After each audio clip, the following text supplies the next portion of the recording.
मैं तेरे नाम हो जाऊं, तू मेरे नाम हो जाए। मैं तेरा दाम हो जाऊं, तू मेरा दाम हो जाए।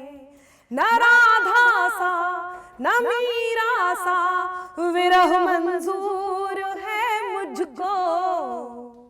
बनूं मैं रुक्मणी तेरी, तू मेरा श्याम हो जाए। तो कई ऑफर आते हैं ऐसे कि कोई बड़ा अच्छा प्रशंसक मिल गया, उसने कहा कि साहब मैं आपसे बहुत प्रभावित हूँ। हाँ, ऐसे तो होता है कि वो मैं बहुत प्रभावित हूँ, लेकिन ऐसा ऑफ़र मुझे लगता नहीं कि मुझे सुनने के बाद लोग कर पाते होंगे कि वो डायरेक्ट आके कहते हैं हम आपसे शादी भी करना चाहते हैं। नेहा सिंह राठौड़ आपको सरकारी कवि कहती हैं। सरकारी किसे कहते हैं वो तो नहीं पता, लेकिन हाँ, यदि मेरी बातों का असर हो रहा है तो असरकारी मैं ज़रूर कहूँगी। इन दिनों आप पॉलिटिकल बयानों के कारण चर्चाओं में रहती हैं। पॉलिटिकल बयान तो मेरे इतने मुझे नहीं लगता कि इनसे बहुत ज़्यादा चर्चा में हूँ। हाँ, मैं पॉलिटिकल पोएट्री से ज़रूर चर्चा में हूँ। राहुल गांधी के पर्सनालिटी की बड़ी तारीफ करके गए थे, आपको क्या लगता है? राहुल जी की पर्सनैलिटी वो बहुत अच्छे हैं, बढ़िया हैं, और जैसा सब लोग सोचते हैं वैसे ही हैं, तो आप समझ सकते होंगे कि मैं भी वैसे ही सोचती हूँ। भविष्य के बारे में आपने क्या सोचा है? 24 में कौन सा गाना गाएंगी? हो राम खो मिल गई राम की अटारी, आई कृष्णा की बारी, कर लो मथुरा की मिलके तैयारी। कौन सी ऐसी सीट होगी जहां से आप चुनाव लड़ेंगी? मैं कोशिश करूंगी कि मैं बुंदेलखंड में ही कहीं अपना स्थान बनाऊं। आपकी नज़र में मोहब्बत के क्या मायने हैं? मोहब्बत को आप क्या समझते हैं? मेरी नज़र में मोहब्बत वो है जिसके लिए आप सब कुछ हार देते हैं। बॉलीवुड के लिए लिखना चाहेंगी, आप चाहती हैं? हाँ बिल्कुल, मैं ज़रूर लिखना चाहूँगी। अब डर नहीं है मुझको किसी कत्लेआम का, बनवा लिया है टैटू सनम तेरे नाम का। अनामिका जैनंबर जो है बहुत बड़ा नाम है और उनकी शायरी के बहुत दीवाने भी हैं हम जैसे। How so sweet। न बोल पाए अगर ये आंखें, लबों पे खामोशियां भले हों, सुनाई देती है जिसकी धड़कन, तुम्हारा दिल या हमारा दिल है। नमस्ते, मैं अविचल दुबे मंच पर आप सभी का इस्तकबाल करता हूँ। हमारे ब्रज में एक कहावत कही जाती है, मौज लो रोज लो, नहीं मिले तो खोज लो। आज हमारे साथ फेमस पोइटेस अनामिका अंबर हैं, उनसे हम बात करेंगे और पूछेंगे सबसे पहले तो ये कि आप अपनी लाइफ जर्नी बताइए। कई बार रहता है कि सतही तौर पर पता चल जाता है कि अनामिका अंबर एक बड़ी पोइटेस हैं, लेकिन उनके बारे में जानना ज़रूरी है। कहाँ से आती हैं, क्या फैमिली बैकग्राउंड है? मैं बुंदेलखंड से सबके बीच आती हूँ। बुंदेलखंड उत्तर प्रदेश एक स्थान है ललितपुर, जहाँ से मैंने अपनी काव्य यात्रा प्रारंभ की, और जब बाल कवित्री थी 8-9 साल की रही होंगी तब से लिखना शुरू कर दिया था। बल्कि मुझे तो ये भी नहीं पता था कि ये कविता ही है जो मैं लिख रही हूँ। तो कुछ लोग जो, क्योंकि हमारी जो धरती है वो इतनी उर्वरा है ख़ास तौर से साहित्य के लिए, कि आप यदि एक पत्थर मारेंगे तो जहाँ जाकर गिरेगा वो कोई ना कोई साहित्यकार ही वहाँ पे आपको मिलेगा। तो बहुत शानदार धरती है जहाँ से मैं आती हूँ। तो मुझे पता चला कि ये जो कविताएं हैं, ये जो मैं लिख रही हूँ, ये कविताएं हैं और इनका काव्य पाठ किया जाता है। हालांकि मैं साइंस की स्टूडेंट रही हूँ, और लोगों को ये सुनने के बाद लगता भी था कि अनामिका आप साइंस की स्टूडेंट हैं और आपकी साहित्य में रुचि है। तो उसके बाद भी इन सब चीज़ों को पार करके जब 12th के बाद फर्स्ट अटेम्प्ट में ही CPMT क्रैक कर लिया था, उसके बाद भी गवर्नमेंट जॉब भी मेरी आई, उनको भी छोड़ के बस इसी लाइन में कि कविताएं करनी है, और कविताएं करती रही। और 15-16 साल की जब थी तब बाल कवित्री के रूप में लोग जानने लगे थे, क्योंकि सोशल मीडिया का इतना ज़माना तो था नहीं, तो माउथ टू माउथ जो हम लोगों का आंदोलन चलता था कवियों से, और जो जिन लोगों ने सुना उनके माध्यम से अनामिका अंबर को जानने लगे और धीरे धीरे आगे बढ़ती रही। एक बात ज़रूर है जो मैं आप लोगों से ज़रूर शेयर करना चाहूँगी, जो कि बहुत महत्वपूर्ण है। हमारे मंचों पे एक बात चलती थी कि जो संचालक थे वो ख़ास तौर से कवित्रियों को संचालक ने जैसा कह दिया वैसा ही करना होता था। और मैं शुरू से इस विचारधारा की रही हूँ कि मैंने जो लिखा है मुझे वही पढ़ना है, जो कहा जाएगा वो मंच पे नहीं पढ़ना है। तो एक मंच पे मैं थी और वहाँ पे मैंने कविता पाठ की, लोगों ने मुझे सुना, सुनने के बाद वो रेस्पॉन्स नहीं दिया जिस रेस्पॉन्स को लेकर के हम लोग मंच पे जाते हैं। तो क्योंकि मैंने संचालक की बात नहीं मानी थी, तो उन संचालक ने मेरे से कहा कि देखा ऐसे होता है, इसलिए आपको जो कहा जाए आपको वही पढ़ना है। तब मैंने ये ठाना कि अब चाहे कुछ भी हो जाए, मैं ऑडियंस के सामने अपनी पिच खुद बनाऊंगी, अपना संचालन खुद करूंगी और अपने संचालन में ही काव्य पाठ करूंगी और श्रोताओं के दिल में जगह बनाऊंगी और वो सब उन तक पहुंचाऊंगी जो मैंने लिखा है, और वो ज़रूर पहुंचेगा। और ईश्वर की अनुकंपा रही, लोग सुनते हैं, पसंद करते हैं और मुझे प्रेम देते हैं, स्नेह देते हैं। इसी कारण आज आपके बीच भी यहाँ पे उपस्थित हूँ। आपने मंचों की बात करी, तो पहला मंच कहाँ मिला, या मैं कहूँगा कि उस मंच पर पहली कविता क्या रही, अगर उससे शुरुआत करें तो और अच्छा रहेगा। हाँ, ये तो बहुत ही अच्छी बात है। मैं पहला मंच, मेरा पठारी एक स्थान है मध्य प्रदेश में, और कमाल की बात ये है कि वो पहला मंच नहीं था, मुझे 3 मंच एक साथ मिले। छोटे से बच्चे जो होते हैं अब उनको जल्दी से नींद भी आ जाती है, तो कार्यक्रम पहले 3-3 दौर के कार्यक्रम हुआ करते थे और मैं सौभाग्यशाली रही हूँ कि मैंने बहुत बड़े कवियों के साथ काव्य पाठ किया है। शुरुआती दौर में ही उर्मिलेश शंखधर जी, कुंवर बेचैन जी, नीरज जी, बड़े बड़े कवियों के सानिध्य में काव्य पाठ करने का मौका मिला। तो पठारी मध्य प्रदेश, फिर वहीं पास में ही देवरी मध्य प्रदेश और साथ में मंडी बामोरा, ये 3 ऐसे स्थान थे जहाँ पे मैंने काव्य पाठ किया।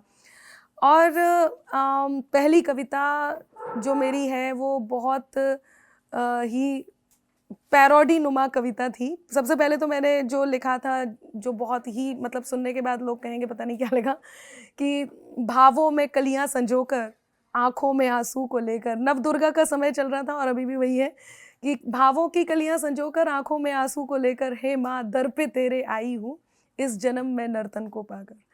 और पैरोडी भी कहती थी जिस तरह की ये है कि मांगे ये चंदा लूटे ये जनता, चारों ओर घुटाला, देश न खुद कहीं देश में रहने वाला। तो लोगों को ये लग गया था कि अनामिका इस तरह की भी पोइट्री करती है, जबकि इस तरह की पोइट्री के लिए कोई खास स्कोप नहीं था, लेकिन हाँ लोगों को पसंद आता था, तो इस तरह की बात मैं पहले करा करती थी। आपने शुरुआत से अपने फैमिली बैकग्राउंड के बारे में बताया, ललितपुर के बारे में बताया, मेरठ के बारे में भी बताइए ज़रा। मेरठ में मेरे हस्बैंड भी कवि हैं और हम मंचों पे ही मिले थे। यही कारण है कि इतनी दूर बुंदेलखंड से शादी इतनी दूर मेरठ में हुई है। और एक और ख़ास बात जो मुझे लगता है कहीं और नहीं मिलेगी, 1857 का जो युद्ध, 1857 की जो क्रांति है, तो झांसी और मेरठ इन दोनों का योगदान उस 1857 की क्रांति में है। मतलब झांसी के पास ललितपुर जहाँ से मैं आती हूँ बुंदेलखंड, और मेरठ जहाँ से इस क्रांति का बिगुल बजा मंगल पांडे जी द्वारा। तो ये एक ख़ास बात है मेरे जीवन की यात्रा में। मेरे हस्बैंड वो खुद भी कवि हैं और 2 बेटे हैं, और इसके अलावा हम एक स्कूल चलाते हैं। तो क्योंकि क्रांति कवि सौरभ सुमन जी जो मेरे हस्बैंड हैं वो भी कवि हैं, तो हम दोनों साथ साथ मंचों पे एक साथ यात्रा भी करते हैं। काफ़ी सपोर्टिव है, पूरी फैमिली सपोर्टिव दोनों तरफ से। ये एक अच्छी बात है कि दोनों ही फैमिली बहुत सपोर्टिव रही है। तो लव मैरिज हुई है? हाँ जी। तो क्रांति करनी पड़ी थी क्या उसके लिए भी? जी बिल्कुल, जैसे हर एक को करनी पड़ती है वैसे ही, क्योंकि हमारा कास्टिज्म का तो कोई इशू था ही नहीं, एक ही थी। लेकिन हाँ, कल्चर में बहुत डिफरेंस है। जैसे आप लोग जहाँ रहते हैं इस तरफ, तो हमें ऐसे लग रहा था कि हम कहाँ आ गए। वहाँ के लोग बहुत सॉफ्ट, प्यार से गा गा के बात करने वाले बुंदेलखंडी लोग, और यहाँ सीधे तू मैं। तो थोड़ा तो लग ही रहा था कि जैसे कि हम एक कहते हैं ना बहुत प्यार से हाथ फेरा जा रहा हो, और यहाँ पे लट मार टाइप। तो वो एक डिफरेंस था। तो हर जगह था वो, कल्चरल डिफरेंस था। तो हमारे शादी के टाइम पे भी काफ़ी क्रांति जो इश्यूज़ थे वो यही था कि डिफरेंस की वजह से, वहाँ कुछ और यहाँ कुछ और, तो थोड़ा तो रहा हमारा। तो अब तीसरी चीज़ भी यही हुई कि वहाँ भी क्रांति, यहाँ भी क्रांति, तो फिर शादी में भी क्रांति। लेकिन बहुत कम लोगों को पता है कि आपकी शादी हो गई है। तो जैसे कि मंच पर कभी आप कविताएं करती हैं, तो कई ऑफर आते हैं, जैसे कि कोई बड़ा अच्छा प्रशंसक मिल गया, उसने कहा कि साहब मैं आपसे बहुत प्रभावित हूँ। हाँ, ऐसे तो होता है कि वो मैं बहुत प्रभावित हूँ, लेकिन ऐसा ऑफ़र मुझे लगता नहीं कि मुझे सुनने के बाद लोग कर पाते होंगे कि वो डायरेक्ट आके कह दें हम आपसे शादी भी करना चाहते हैं। तो यदि उन्होंने मुझे सुन लिया है तो फिर नहीं कहते वो। अच्छा, सुन लिया तो सुना दीजिए। वो फिर वही सुनाइए जिसको सुनने के बाद मना कर देते हैं। हाँ ठीक है। कि अनमोल हूँ मैं तुम तो मेरा दाम नहीं हो। अनमोल मैं गा के सुना देती हूँ। हाँ बिल्कुल। कि अनमोल हूँ मैं तुम तो मेरा दाम नहीं हो, मैं जिसको याद रखूं ऐसा नाम नहीं हो। मिल जाएंगी तुम्हारी गोपियां तुम्हें कहीं, मैं जिसकी राधिका हूँ तुम वो श्याम नहीं हो। नेहा सिंह राठौड़ आपको सरकारी कवि कहती हैं। योगी आदित्यनाथ के साथ आपका फ़ोटो भी काफ़ी ट्रोल हुआ था, तो इस पे आपका क्या कहना है? पहले तो कहने से पहले मैं थोड़ा सा इसमें हंसना भी चाहूँगी, क्योंकि ये तो एक ये चल गया है कि आपको जो बात नहीं समझ में आ रही है उसको कोई भी नाम दे करके छोड़ दिया जाए। तो सरकारी किसे कहते हैं वो तो नहीं पता, लेकिन हाँ यदि मेरी बातों का असर हो रहा है तो असरकारी मैं ज़रूर कहूँगी, क्योंकि आपने जैसे कहा है कि योगी आदित्यनाथ जी के साथ फ़ोटो भी काफ़ी ट्रोल हुआ है, तो वहीं से बता देती हूँ इसी प्रश्न का उत्तर कि कई विवादों में घिर कर भी पुनः समर्थन पा गए, कई विवादों में घिर कर भी पुनः समर्थन पा गए, सब काबा काबा करते रह गए बाबा फिर से आ गए। सब काबा काबा करते रह गए बाबा फिर से आ गए। रही बात सरकारी की, तो एक बात मैं कह देती हूँ, मैं उस कुल से आती हूँ जिस कुल में आदि कवि वाल्मीकि जी हुए। जब आचार्य वाल्मीकि ने कलम उठाई उस समय राजा श्री राम थे। पृथ्वीराज रासो, चंद्रबरदाई और भी तमाम ऐसे उदाहरण हैं जिन्होंने राज्य काल में जनता के हित के लिए या तो राजा का मार्गदर्शन किया अपनी लेखनी के माध्यम से, अपनी लेखनी का जो कर्तव्य निर्वहन था वो उन्होंने किया। मुझे ऐसे लगता है कि मैंने भी अपनी लेखनी से कर्तव्य निर्वहन किया है, क्योंकि जिस समय एक प्रश्न आया था और ये प्रश्न क्या था, ये आरोप था जिसका उत्तर क्या खंडन मैंने किया था, और वो मेरे बुंदेलखंड एक ऐसा हिस्सा जहाँ पे इतने इतने लोग आए, इतनी सरकारें आई, वहाँ तक किसी की नज़र नहीं पड़ी। और उस विकसित बुंदेलखंड को देखने के बाद भी कुछ यदि आरोप लगेंगे तो मुझे लगता है कि जो जागरूक जनता है और जिसके हाथ में कलम है तो वो ज़रूर उठ करके निकलेगी और वो लिखेगी और लिख करके ये बताएगी कि नहीं, यहाँ ऐसा नहीं है, ये भी एक भ्रम है जिसको दूर करने का दायित्व तो कलमकारों को मिला है, यहाँ ऐसा नहीं है, यहाँ ऐसा है। और वो भी जनता की आवाज़ थी, क्योंकि जनता कुछ थे वो जो शोर मचाते सिर्फ विरोधी साज बने, कुछ थे वो जो शोर मचाते सिर्फ विरोधी साज बने, हमने दिल में दर्पण रखा जनता की आवाज बने। हमने कहा कि नीति नियम और नैतिकता का मर्म सियासत में होता, राम सरीखा राजा हो तो धर्म सियासत में होता। मैं जानती हूँ जो लोग उनके साथ फोटो देख करके ट्रोल कर रहे हैं, मैं बहुत अच्छे से जानती हूँ वो उनके प्रशंसक भी होंगे अंदर खाने कहीं ना कहीं। तो अब मैं सरकारी का भी उत्तर दे देती हूँ यदि अनुमति हो तो। देखिए, मुगल काल की स्थापना के बाद हमारी सांस्कृतिक धरोहर का क्षरण हुआ। उस सांस्कृतिक धरोहर का पुनर्स्थापन करने वाली विचारधारा का समर्थन करना यदि सरकारी है तो मैं सरकारी हूं। अनुच्छेद 370 हटा, उस बात का समर्थन करना सरकारी है तो मैं सरकारी हूं। सेना पर प्रश्न उठाए गए, सेना के शौर्य के प्रमाण मांगे गए, उसका विरोध करने वाली विचारधारा का समर्थन करना यदि सरकारी है तो मैं सरकारी हूं। भगवान श्री राम के होने के प्रमाण मांगे गए, उस बात का विरोध किया गया, उस बात का विरोध करके उनको उत्तर दिया गया, उस उत्तर का समर्थन करना यदि सरकारी है तो मैं सरकारी हूं। चंद्रयान द्वारा चंद्रमा की साधना की और अब सूरज की साधना के लिए तत्पर हैं, इस विचारधारा का समर्थन करना यदि सरकारी है तो मैं सरकारी हूं। 3 तलाक जैसी कुरीतियों को बंद कराने की विचारधारा का समर्थन करना यदि सरकारी है तो मैं सरकारी हूं। हमारे सनातन को डेंगू और मलेरिया कह देते हैं, उनके इस बात के कहने का विरोध करने वाली विचारधारा का समर्थन करना यदि सरकारी है तो मैं सरकारी हूं। आतंकवाद को खत्म करने वाली विचारधारा का समर्थन करना यदि सरकारी है तो मैं सरकारी हूं। जो कुछ ऐसा है जो जनता की हित में है और जनता को दिखाई देना बहुत ज़रूरी है, उस बात को कहने का समर्थन करना यदि सरकारी है तो सरकारी हूं। इस युग में जहाँ भगवान श्री राम का मंदिर बन रहा हो, ऐसे में उस मंदिर के बनने की विचारधारा के समर्थन करना सरकारी है तो मैं सरकारी हूँ। अब ये एक विचारधारा है, एक सोच है, और वो सोच, जिस सोच से हम उस सोच का हम समर्थन कर रहे हैं, उस सोच से हम आश्वासित हैं। कहीं एक उम्मीद होती है, हम उसी से बात करते हैं जिससे उम्मीद होती है। उस उम्मीद का समर्थन करना यदि सरकारी है तो फिर आरोप लगाने वालों को तो हम कुछ भी नहीं कह सकते। फिर तो एक और अंतिम एक पंक्ति, फिर तो खिलाड़ी को बल दिया जा रहा है, सेना को बल दिया जा रहा है। नारी शक्ति वंदन अधिनियम कानून पास करके नारी को बल दिया जा रहा है। ऐसे हर क्षेत्र में बल दिया जा रहा है और वो लोग तारीफ करते हैं। मीडिया यदि किसी बात को उल्लेखित करती है, प्रशंसा नहीं करी, उल्लेखित करती है, तो गोदी मीडिया कह दिया जाता है। अब यदि अभी जो खिलाड़ी जिन्होंने हमारे देश का गौरव बढ़ाया है, उन्होंने तारीफ की, तो क्या उन्हें गोदी खिलाड़ी कहा जाएगा?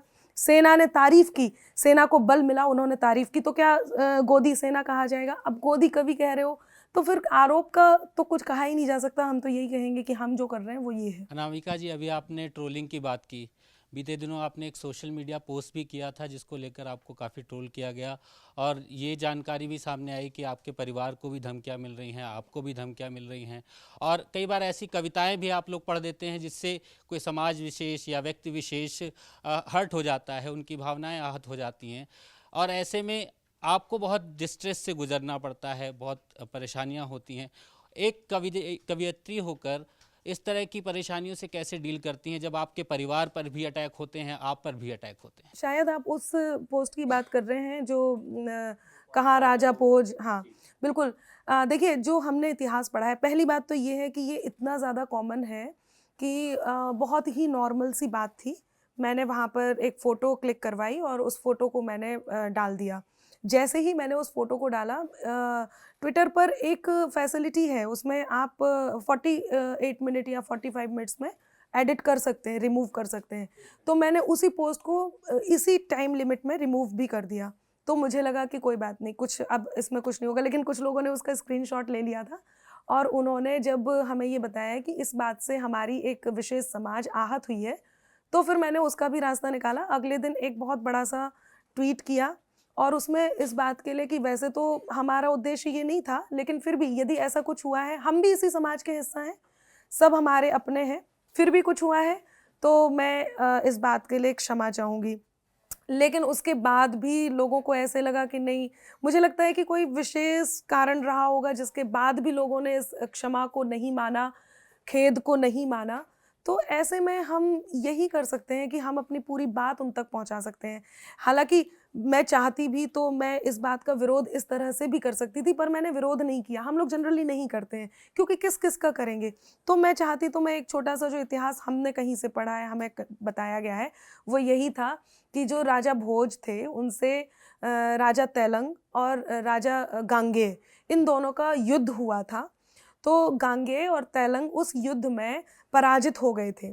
तो राजा भोज के नाम से भोजपाल बना, जिसको भोपाल कहते हैं, और तेलंग और गांगेय, इन दोनों को किसी ने वहीं के किसी लोक व्यक्ति ने ये कह दिया कि कहाँ राजा भोज जिन्होंने युद्ध जीता, कहाँ गंगू तेली। और ये कहावत ही है, कोई मैंने इसको सृजन नहीं किया था, तो ये कहावत थी। पहली बात तो इसमें कोई जाति है ही नहीं, पहली बात। फिर भी हमने कहा ठीक है, इसके बाद भी यदि किसी जाति को ऐसा लगा है तो मैं क्षमा चाहती हूँ। अब उसके ऊपर भी कोई चाहे कि दूसरी तरह से क्षमा मांगा जाए तो फिर हम उनसे हाथ ही जोड़ लेते हैं। बस ऐसे ही टैकल किया जा सकता है कि अनजाने में, क्योंकि देखिए हम तो जैन हैं और क्षमा वीरस्य भूषणम, हमारे यहाँ क्षमा वाणी पर्व बहुत बड़ा पर्व होता है। जब नई संसद में मोदी जी ने पहला वक्तव्य जो अपना दिया था, वो उन्होंने ये मिच्छामी दुक्कड़म और क्षमा वाणी से अपने पहले वक्तव्य को प्रारंभ किया था। तो ये तो समझा ही जा सकता है कि ये हमारे लिए कितना महत्वपूर्ण विषय है। तो मैंने उन्हीं दिनों एक और 4 पंक्तियां डाली थी, मैं वो सुनाती हूँ। याचना मैं कर सकूं परमात्मा कर दीजिए, क्रोध के तम को विदा कर पूर्णिमा कर दीजिए।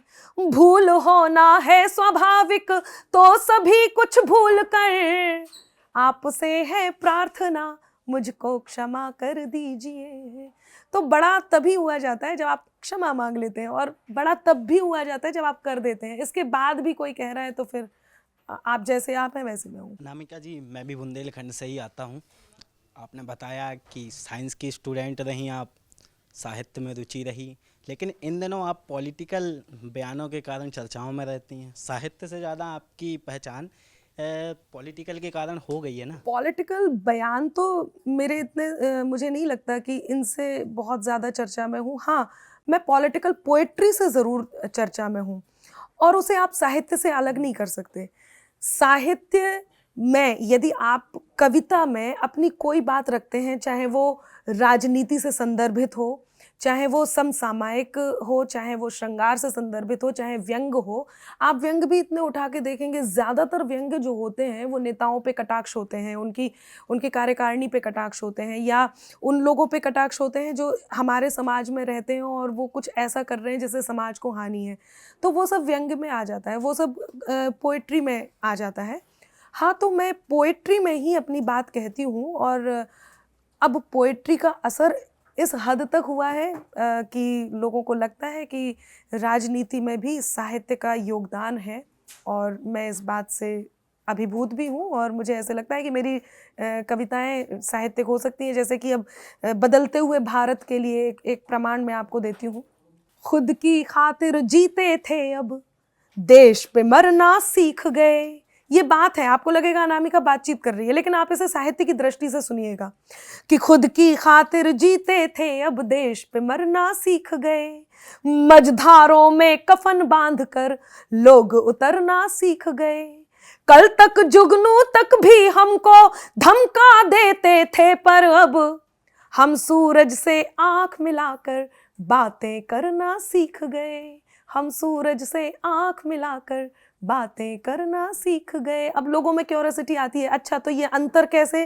तो फिर उस अंतर को भी हम कविताओं से लिखते हैं, फिर उसमें प्रश्न होते हैं, फिर उसमें उत्तर होते हैं, वो सब हम कविताओं से लिखते रहते हैं। तो हाँ, साहित्य है। आप ये नहीं कह सकते कि साहित्य से अलग हो गई हूँ और पॉलिटिकल बयान देने लगी। उसके लिए फिर मैं कवि सम्मेलन के मंच की जगह राजनीति चुनूंगी, लेकिन मैं कवि सम्मेलन के मंच ही चुने बैठी हूँ। बुंदेलखंड अलग से राज्य बनाने की मांग चल रही है, तो इस पे आपका क्या पक्ष है? देखिए, मैं भी चाहती हूँ, यदि इस दिशा में कार्य चल रहा है और ऐसा लगता है कि इस हिस्से को अलग करके उसकी और ज़्यादा तरक्की की जा सकती है, तो मैं इसके बिल्कुल फेवर में हूँ कि बुंदेलखंड एक ऐसा हिस्सा बने जिसकी और ज़्यादा तरक्की की जाए। हालांकि इन दिनों तो देखा जाए तो अब फ़िलहाल अभी इस समय इतनी मांग इसलिए नहीं है क्योंकि बुंदेलखंड को जैसा पूरे राज्य में पोषण जा रहा है, वैसे ही उस एक कोने में भी पोषण जा रहा है। तो अभी इतने चरम पे नहीं है, लेकिन हाँ, बुंदेलखंड राज्य की मांग उठी है। नहीं तो आप योगी जी से अगली मुलाकात में इस मामले में बात करेंगे उनसे कि भाई बुंदेलखंड को बना दीजिए अलग राज्य? देखिए, मैं यदि ऐसा मुझे लगता है और ऐसा सुनने में आता है, लोगों की ऐसी कोई अलग से मांग होती है कि हम ये उत्तर प्रदेश में जुड़े हुए होने के कारण कहीं ना कहीं इसका क्षरण हो रहा है या इसका शोषण हो रहा है, तो ज़रूर सबकी तरफ से एक प्रस्ताव ज़रूर रखा जाएगा, और रखा इसलिए भी जाएगा कि हम उसी से उम्मीद करते हैं जहां पूरे होने की संभावनाएं होती हैं। लेकिन अभी मैं खुद बुंदेलखंड से हूँ, मैं खुद बहुत सारी ऐसी व्यवस्थाएं हैं जिन व्यवस्थाओं को लोगों तक पहुँचा भी रही हूँ, अपनी कविताओं के माध्यम से भी पहुँचाया है। तो यदि उन व्यवस्थाओं को किसी भी कारण से बाद में कभी अनदेखा किया जाएगा तो ज़रूर कहा जाएगा। नहीं, ये और भी प्रासंगिक हो जाता है क्योंकि आप मेरठ में आपकी ससुराल है और वो पश्चिम उत्तर प्रदेश को अलग बनाने की मांग कर रहे हैं। हाँ, मतलब ससुराल मायके को टॉर्चर कर रहा है, ऐसा कुछ। हाँ, फिर तो मैं जल्दी से बहू की जगह बेटी बन जाऊंगी और अपने बुंदेलखंड की समृद्धि के लिए जो कुछ होगा वो ज़रूर करूंगी। अच्छा, भविष्य के बारे में आपने क्या सोचा है? 24 में कौन सा गाना गाएंगी? ये तो बहुत अच्छी है। और फिर एक और चीज़ है कि मतलब अभी तो चलिए ठीक है, बीजेपी की सरकार है, आप गाने भी गा रहे हैं कि यूपी में बाबा, और वो जब सरकार बदल जाएगी तब किस टाइप के गाने गाएंगी फिर आप? कि भैया को राखी बांधूंगी, क्या कुछ ये ऐसा कुछ गाना चलेगा क्या? क्या बात है, आप भी काफ़ी साहित्यकार लग रहे हैं और आपने तो मुझे टैगलाइन दे दी, मेरा आधा काम कम कर दिया, मुखड़ा आपने तैयार कर दिया, अंतरे में जोड़ लूँगी। देखिए, मैं सबसे पहले मैं ये क्लियर कर देना चाहती हूँ, अभी थोड़ी देर पहले एक प्रश्न उठा था सरकारी का मतलब ये होता है कि हर राज्य, जिस राज्य में जो सरकार है, आप जा कर के उसकी तारीफ कराओ, वो हो जाता है सरकारी। मैंने फिर बताया कि मैं एक सोच का समर्थन करती हूँ, एक विचारधारा का समर्थन करती हूँ और उस विचारधारा का समर्थन करती ही हूँ। मतलब इसमें कोई मैं जल्दी से नहीं पलटने वाली कि मैं कह दूँ कि नहीं नहीं नहीं अब नहीं करती हूँ। तो सत्ता में है या नहीं है, मैं उस विचारधारा का समर्थन करती हूँ, इससे कोई फ़र्क नहीं पड़ता। अब यदि उस पर्टिकुलर विचारधारा का मैं नहीं समर्थन कर रही हूँ तो इसका मतलब ये है कि यदि कोई और सत्ता में है तो फिर मैं उसके लिए कहने लग जाऊँ, ऐसा बिल्कुल नहीं होता। तो मैं तब भी वही बात कहूँगी जो जनता के हित में होगी, अभी भी वही बात कह रही हूँ जो जनता के हित में है और मैं इस बात के लिए पूर्ण रूप से आश्वासित हूँ कि मुझे पूरा विश्वास है कि मैं वही बात कह रही हूँ जो सही है। पहली बात। दूसरी बात ये है कि आपने अभी कहा है कि आप इस तरह का कोई गाना गाएंगी, तो हाँ बिल्कुल, मेरी लेखनी मुझसे कहती है कि अनामिका आप निरंतर लेखन में बने रहिए। अभी भी मैंने थोड़े दिनों पहले एक गाना लिखा था और लोगों तक पहुंचा भी है वो कि राम खो मिल गई राम की अटारी, हो राम खो मिल गई राम की अटारी, आई कृष्णा की बारी, कर लो मथुरा की मिलके तैयारी, कर लो मथुरा की मिलके तैयारी, अब कन्हैया की बारी। तो ये तो तभी संभव है जब इस तरह के विचार लोगों के बीच में आएंगे, इस तरह के लोग जो कटिबद्ध होंगे वो लोगों के बीच में आएंगे। तो मैं भी चाहूँगी कि इस तरह की घटनाएं घटती रहें, तो इस तरह के लोग भी आते रहें और इस तरह के लोग यदि आएंगे तो उसके लिए मुझे गीत तो लिखना होगा। अनामिका जी, आपने जैसी अभी तक बातचीत करी उससे ये तो पता चल गया कि आपकी विचारधारा क्या है, आप किस तरफ हैं। कुछ दिन पहले एक और आपके ही साथी हमारे यहाँ आए थे, तो उनकी भी बातों से पता चल गया था कि वो किस तरफ हैं। उनको तो देख के भी पता चल गया होगा, मुझे देखने के बाद मेरी बातों का इंतज़ार करना पड़ता है, पर उनका ओहदा है। खैर, ये तो सियासी बातें हो गई। बात चूँकि महफिल ये शायरी वाली है तो मैं इस पे थोड़ा जानना चाहूँगा कि अनामिका जैनम्बर जो है बहुत बड़ा नाम है और उनकी शायरी के बहुत दीवाने भी हैं हम जैसे।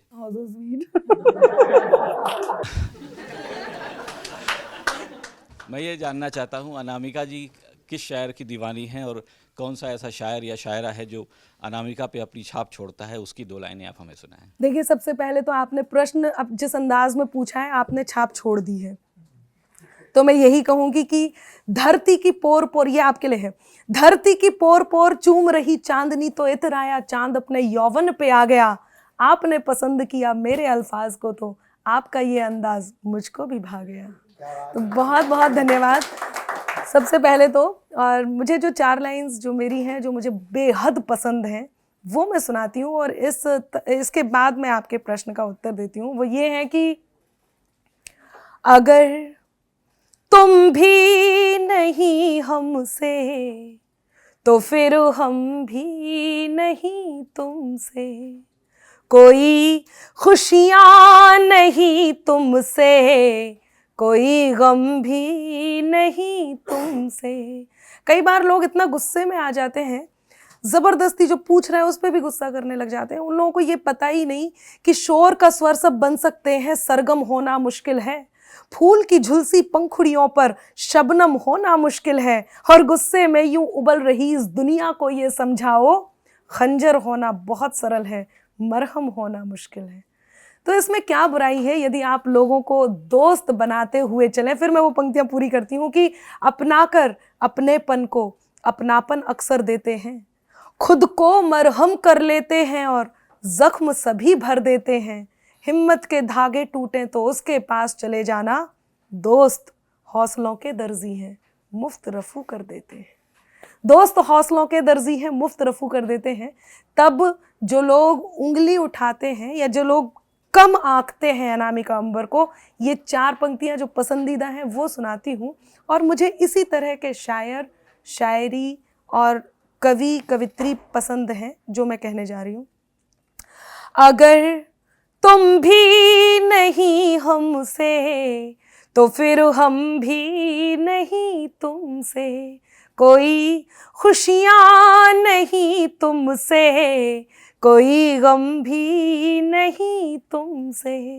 हुनर से कद को अपने खुद बढ़ाना जानते हैं हम, हुनर से कद को अपने खुद बढ़ाना जानते हैं हम। ज्यादा तो नहीं तुमसे, ज्यादा तो नहीं तुमसे, मगर कम भी नहीं तुमसे। ज्यादा तो नहीं तुमसे, मगर कम भी नहीं तुमसे। बात इमरान प्रतापगढ़ी की भी चल रही थी, तो वो यहाँ आए थे तो राहुल गांधी के पर्सनालिटी की बड़ी तारीफ करके गए थे। आपको क्या लगता है उनकी पर्सनालिटी के बारे में, आपका क्या मानना है? राहुल जी की पर्सनैलिटी वो बहुत अच्छे हैं, बढ़िया हैं, और जैसा सब लोग सोचते हैं वैसे ही हैं।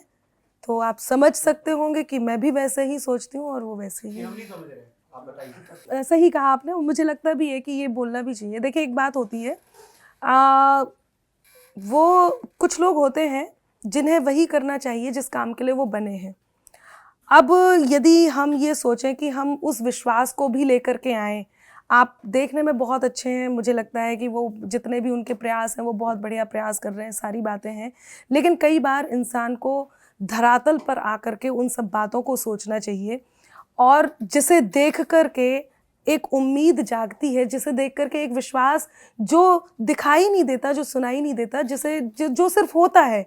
तो यदि आप मुझे या जनता को खड़ा करेंगे तो उनको दिखाई देगा कि किस में कितना विश्वास है, किसको देख करके ये लग रहा है कि ये देश का ये काम कर सकते हैं, किसको देखकर नहीं लग रहा है।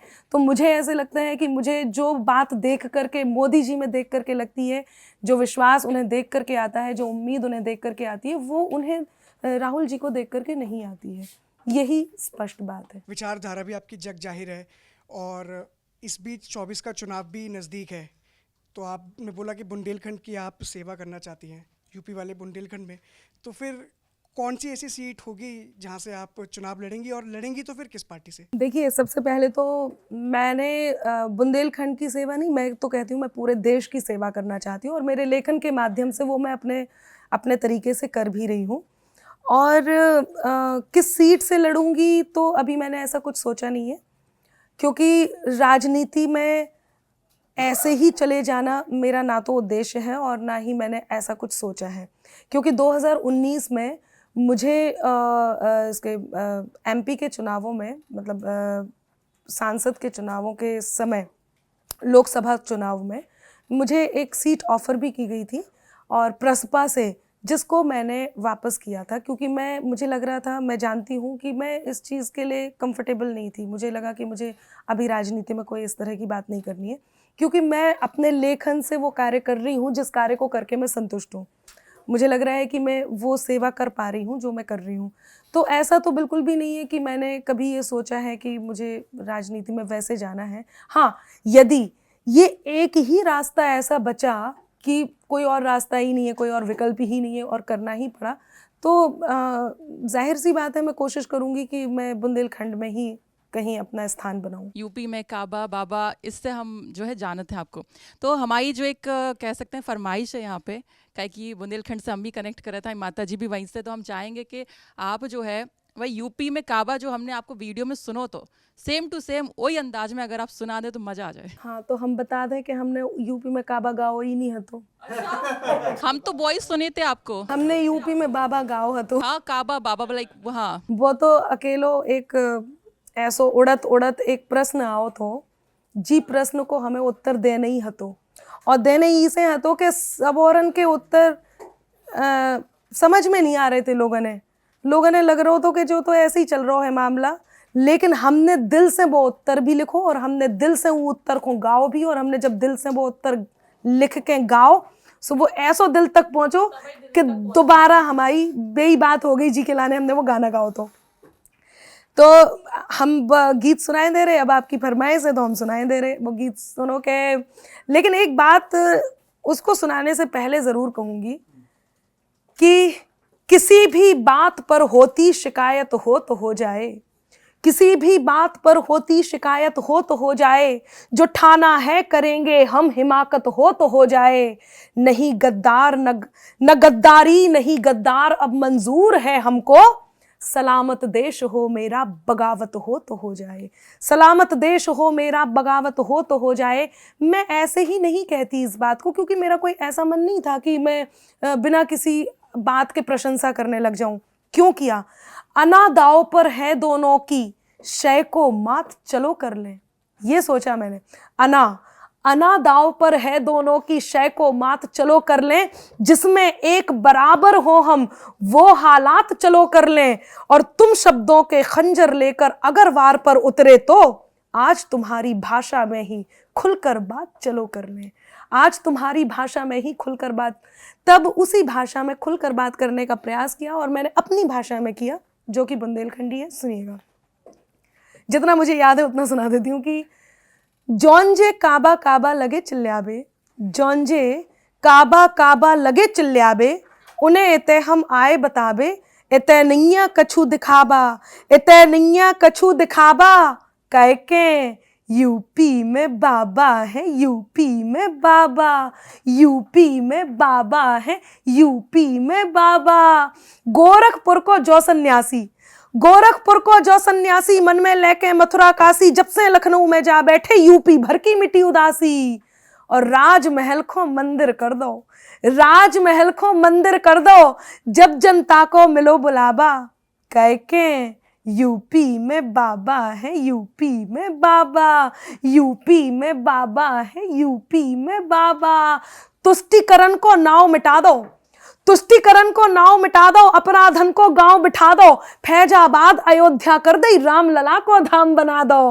हो बेबी काशी काशी कर रहे, बेबी काशी काशी कर रहे, जौन करते काबा काबा, कह के यूपी में बाबा है, यूपी में बाबा, यूपी में, फिर से यूपी में बाबा है, यूपी में बाबा। पिछली बार इमरान साहब आए थे यहाँ पे, तो मैंने वही सवाल उनसे भी किया था, क्योंकि वो भी शायर हैं, आप भी शायर हैं, तो एक सवाल वही दोहराता हूँ, आपसे भी वही दोहराता हूँ कि एक शायर की नज़र में और आपकी नज़र में मोहब्बत के क्या मायने हैं, मोहब्बत को आप क्या समझते हैं? देखिए, मेरी नज़र में मोहब्बत वो है जिसके लिए आप सब कुछ हार देते हैं।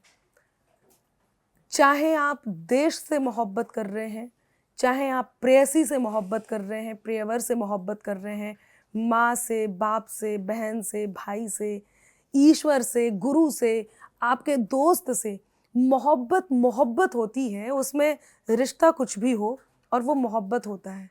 तब मैं 4 पंक्तियाँ ज़रूर कहती हूँ और मुझे लगता है मैं इससे श्रेष्ठ तो नहीं लिख पाई।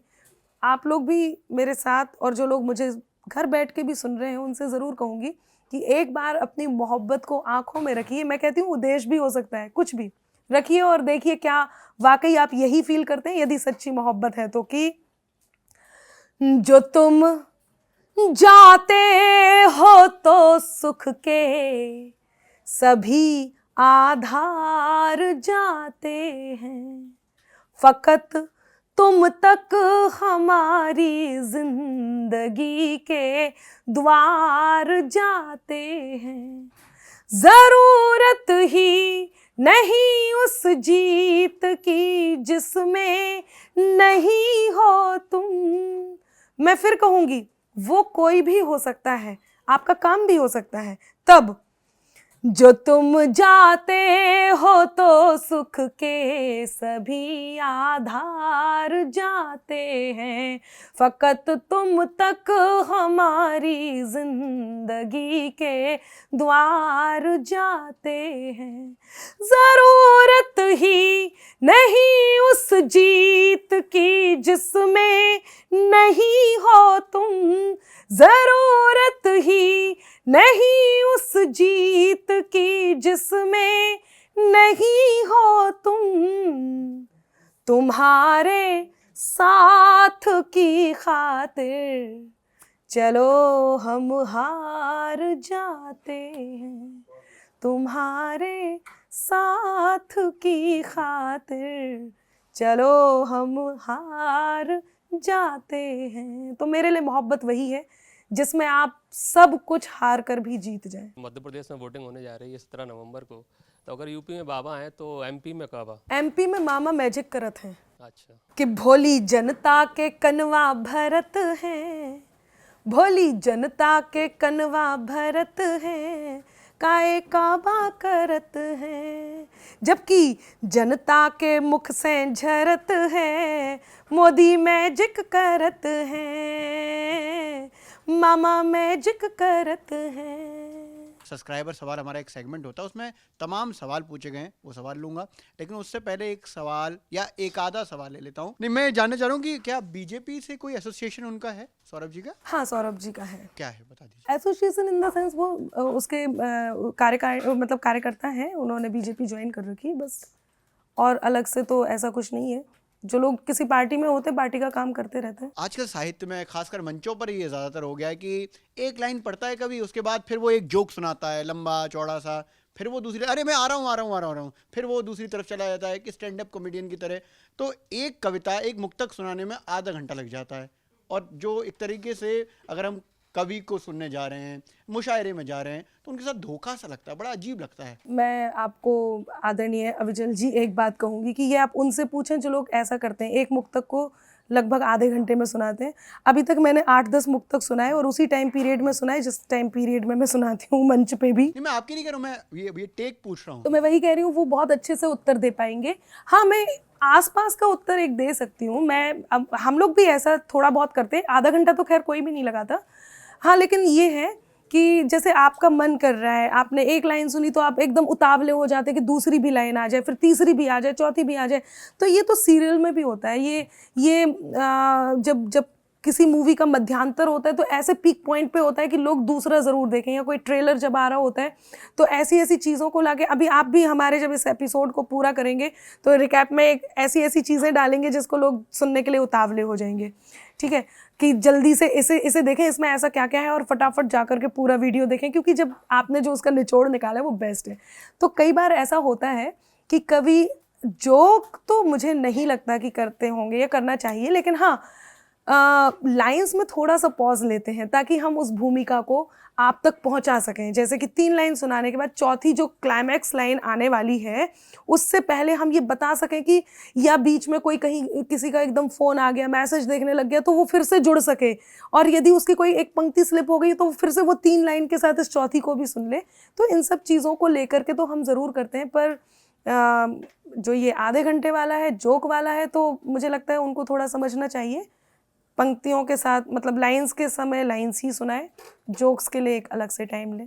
हम देखते हैं अनामिका अंबर को जब देखते हैं तो हाथों पे कई सारे टैटूज लग रहे हैं, क्या है, क्या लिखा है? कुछ लिखा है, फैमिली के लिए लिखा है या फिर कुछ और है? नहीं, मेरी फैमिली के लिए है, क्योंकि मैं भारतीयता, वैसे भी मैं सांस्कृतिक राष्ट्रवाद का बहुत समर्थन करती हूँ और मैं भारतीयता से जुड़ी हुई हूँ, और ये मेरे बेटों का नाम लिखा हुआ है, और यहाँ पे ये कविता है, मतलब पोएम्स हैं, ये पोएम्स ही लिखा है, पोएम नहीं लिखा है, मतलब पोएम एक नाम होता है तो पोएम्स हैं, और ये मैं और मेरे हस्बैंड, हम दोनों के नाम के पहले अक्षर हैं। और एक कारण है, मुझे टैटू से इतना प्यार है कि मैंने टैटू पे गाना ही लिख दिया, और वो मैं सुनाती हूँ। अब डर नहीं है मुझको किसी कत्लेआम का। अब देखिए, पहली पंक्ति सुना के मैं पॉज ले रही हूँ, वो इसलिए कि मैं भूमिका, जल्दी से मैंने गीत शुरू कर दिया और भूमिका नहीं बता पाई, और मैं वो बता देती हूँ। देखिए, प्रेम जो होता है वो शाश्वत होता है। नारी आधुनिक हो गई है, आपके यहाँ भी बहुत सारी लड़कियाँ हैं जो काम कर रही हैं, वो आधुनिक हैं, लेकिन यदि वो अपने प्रेम को आधुनिक भाषा में, आधुनिक शब्दों के साथ जाहिर कर रही हैं, तो उन पर विश्वास कीजिए, क्योंकि चाहे भाषा आधुनिक हो लेकिन प्रेम शाश्वत है। प्रेम वही है जो उनके अंदर है, यदि वो प्रेम है तो। इसलिए मैंने इस गीत में आधुनिक भाषा का प्रयोग किया है, और प्रेम क्या है वो ये बताती हूँ कि मैं तेरे नाम हो जाऊं, तू मेरे नाम हो जाए, मैं तेरा दाम हो जाऊं, तू मेरा दाम हो जाए, न राधा सा न मीरा सा विरह मंजूर है मुझको, बनूं मैं रुक्मणी तेरी तू मेरा श्याम हो जाए। अर्थात इस प्रेम को एक मकाम दिया जाए, नाम दिया जाए तब।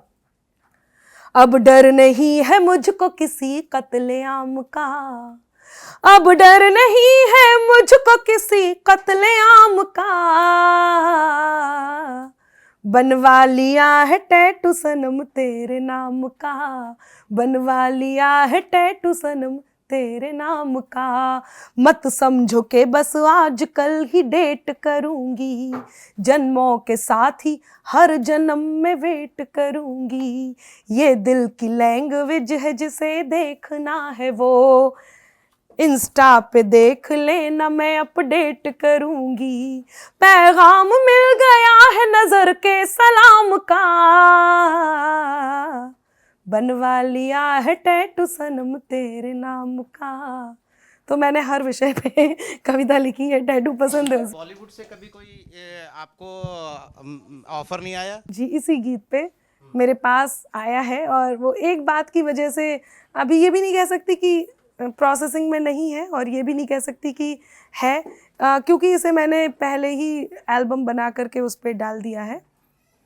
तो अभी है, भविष्य में आप इसे सुन भी सकते हैं। बॉलीवुड के लिए लिखना चाहेंगी आप, चाहती हैं? हाँ बिल्कुल, मैं ज़रूर लिखना चाहूँगी। मैंने साहित्य के मंच को, मैं चाहती हूँ, क्योंकि आप लोगों को शायद इस बारे में थोड़ा सा ना पता हो, इसलिए आप नहीं पूछ पाए होंगे। साहित्य में हिंदी काव्य मंचों में एक विधा का अनुसरण किया है, अनुसरण नहीं किया है, इस विधा को मैं लेकर के आई हूँ। पहले बड़े बड़े शायर की एक पंक्ति को लेकर के जो और शायर और कवि हैं वो उसे तरही पंक्ति कहते हैं, उस तरही पंक्ति को लेकर के उसमें और पंक्तियां जोड़ के गज़ल बनाते हैं या सृजन करते हैं किसी भी तरह का, वो बहुत हुआ है। लेकिन फिल्मी गानों को लेकर के बॉलीवुड में तो हो रहा है, मंचों पे नहीं हुआ है। मैंने मंचों पे इस प्रयोग को किया है, और मैंने खाना पूर्ति नहीं की है, मैंने काफ़िए को भी बदला है, और एक फिल्मी गाने, एक लोकप्रिय गाने की एक पंक्ति को लेकर के मुक्तक का सृजन किया है। इसलिए अनामिका अंबर ने इस मुक्तक को नाम दिया है गीत आधार मुक्तक, क्योंकि ये गीत पर आधारित है। अब एक मुक्तक सुनाती हूँ, सुनिएगा, वो इसे फेवरेट भी कह सकते हैं। पहले वो सुनाती हूँ जो गीत आधार जैसा है, फिर फेवरेट भी सुनाऊंगी ताकि मैं सुना सकूँ। सुनिएगा, आप लोगों को चौथी पंक्ति याद आ जाए तो मेरे साथ गुनगुनाइए। वो लड़ना याद आता है, झगड़ना याद आता है, मनाने पर तेरे मेरा बिगड़ना याद आता है। सफर में हो गई हासिल मुझे मंजिल मगर अंबर, न जाने क्यों तेरा मिलकर बिछड़ना याद आता है। ये फिल्मी गाने की धुन है, एक ऐसा जो आप पकड़ पाएंगे। सुनिएगा। है नफरतों का भी एक जरिया, मोहब्बतों का सहारा दिल है। आदरणीय, आपने पूछा है तो मैं चाहती हूँ कि शिल्प पर भी ध्यान दीजिएगा। है नफरतों का भी एक जरिया, मोहब्बतों का सहारा दिल है। बदन फलक है तो इस फलक में चमक रहा एक सितारा दिल है। न बोल पाए अगर ये आंखें, लबों पे खामोशियां भले हो। न बोल पाए अगर ये आंखें, लबों पे खामोशियां भले हो। सुनाई देती है जिसकी धड़कन, तुम्हारा दिल या हमारा दिल है, सुनाई देती। ऐसे ऐसे मैंने कई सारे लिखे हैं जो मैं मंचों पे भी सुनाना पसंद करती हूँ। गुलामी, गुलजार, ये आपको पता है ना, इसका जो मुखड़ा है वो अमीर खुसरो का है। जी बिल्कुल, बहुत अच्छे से। और आज तक लोग, ये जितना कर्णप्रिय है, जितना कर्णप्रिय है, लोग सुनने के बाद इसका मतलब ढूंढने के लिए भी निकल पड़ते हैं और ज़रूर निकल पड़ते हैं। तो मुझे इसलिए, और आप यदि आप कहें तो मैं पसंदीदा और सुना करके फिर आपके प्रश्न का इंतज़ार करती हूँ। सुनिएगा, लेकिन ये शर्त ये है कि आप लोगों को पकड़ना होगा और जो जो जिन्हें पुराने गानों में इंटरेस्ट है वो तो ज़रूर इसको पकड़ लेंगे। सुनिएगा। दिल के किसी ख्याल से लफ्ज़ों में आ गए, बन कर के इत्र देखिए सांसों में आ गए। कोई तमन्ना कोई ख्वाहिश नहीं रही, कोई तमन्ना कोई ख्वाहिश नहीं रही, हम जब सिमट के आपकी बाहों में आ गए। सब्सक्राइबर्स जो हैं हमारे, उन्होंने सवाल किए हैं। शिखर यादव पूछ रहे हैं कि बेरोजगारी, एजुकेशन, हेल्थ पर भी कभी कभी बात करते हैं कि नहीं करते हैं? हाँ, बिल्कुल करते हैं। ये मेरे चैनल्स पे जाएं, मेरे वीडियोस को उठाएं और उस पे देखेंगे तो उनको बहुत सारी चीज़ें मिलेंगी। और जिस चैनल से मैं न्यूज़ तक पे हूँ, तो इंडिया टुडे के ही आज तक पे और GNT पर और जी न्यूज़ पर बहुत सारे एपिसोड हमने इन सब टॉपिक्स पे भी बनाए हैं, तो वो ज़रूर देखें ताकि वो ये पूछ सकें और ये जान सकें कि मैंने इस तरह की बातों पे भी बातचीत की है। लोको पायलट, यानी कि उन्होंने अपना नाम तो नहीं बताया, ए रंजन लिखा हुआ है। लोको पायलट जो ट्रेन चलाते हैं बेसिकली उनको कहते हैं। तो उन्होंने कहा है कि अब अनामिका जी को नेता बन जाना चाहिए, अब देरी नहीं है बस। इनके इस विश्वास को नमन करती हूँ। और मेरा देखिए कि वक्त अच्छा है या है बुरा, ये वक्त ही वक्त पर तय करेगा। है मेहरबान जिस पर खुदा, ये बस उसी का मुकद्दर बड़ा है। तो उनके लिए मैं बहुत धन्यवाद करती हूँ। यदि मैं कुछ ऐसा कर पाई जिससे लोगों को फ़ायदे होंगे तो मैं ज़रूर उस क्षेत्र में जाना चाहूँगी। फ़िलहाल तो उनके विश्वास को नमन करती हूँ और बाकी वक्त तय करेगा। कविता जो आपको लगता है कि अब रह गई थी, अब इसको और मैं कहूँगी तो ज़्यादा लोगों को पसंद आएगी? लोग मुझसे कहते हैं अनामिका आप कई बार कटु हो जाते हो, इतनी अच्छी बातें श्रृंगार की करते करते कटु होने की ज़रूरत क्यों पड़ जाती है? तो उनको एक बात कहती हूँ कि बात में कुछ बात हो, वो बात होनी चाहिए। जीत होनी चाहिए या मात होनी चाहिए। और पीठ पीछे कुछ भी कहना तो बहुत आसान है, सामने से कह सको औकात होनी चाहिए। सामने से कह सको औकात होनी चाहिए। एक बात और मैं ज़रूर कह देती हूँ, ये बहुत प्यारा सा देश है जिसे मैं बहुत प्यार करती हूँ, हम सब बहुत प्यार करते हैं। तब जो भूमि देवताओं की परम पावन विरासत है, जहाँ सत्यम शिवम और सुंदरम हर क्षण मुहूर्त है, धर्म सत्कर्म संस्कृति सभ्यता कर्तव्य का मंदिर, हमें है गर्व जिस पर वो हमारा देश भारत है।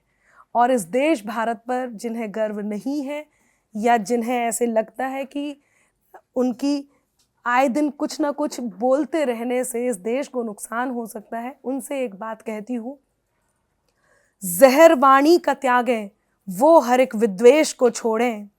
जहर वाणी का त्यागें वो हर एक विद्वेष को छोड़ें। विषैले दंत वाले इस मधुर परिवेश को छोड़ें। जिन्हें रहना पिटारे में रहें वो शौक से, लेकिन जिन्हें आस्तीन में रहना है मेरे देश को छोड़ें। जिन्हें आस्तीन में रहना है मेरे, और अंत में 4 पंक्तियां चलते चलते मेरे लिए। बहुत सारी बातें हुई न्यूज़ तक में, बहुत सारी अच्छी अच्छी बातें हुई और बहुत सारी पूछी भी गई और आगे के बारे में पूछा भी गया। लेकिन हम क्या सोचते हैं, आप किसी भी क्षेत्र में हैं, आपको भी ऐसे लगता हो, चाहे आप न्यूज़ रूम में हैं, चाहे आप कलेक्टर हैं, आप इंजीनियर हैं, डॉक्टर हैं, कहीं भी हैं, कोई भी हैं, कैसे भी हैं, आप ये जानते हैं कि आपसे कोई जलता है। 2 प्रकार के लोग आपके जीवन में होते हैं, 2 प्रकार के दुश्मन। एक वो जिन्हें आप जानते हैं कि दुश्मन है, एक वो जिन्हें आप नहीं जानते कि ये दुश्मन है और आपके साथ रहते हैं। ऐसे लोगों को जलाना ज़रूरी है। तो अंत में चलते चलते मेरी इन 4 पंक्तियों के साथ आप भी अपने आप पे विश्वास रखें और खुद को ये बताते रहिए कि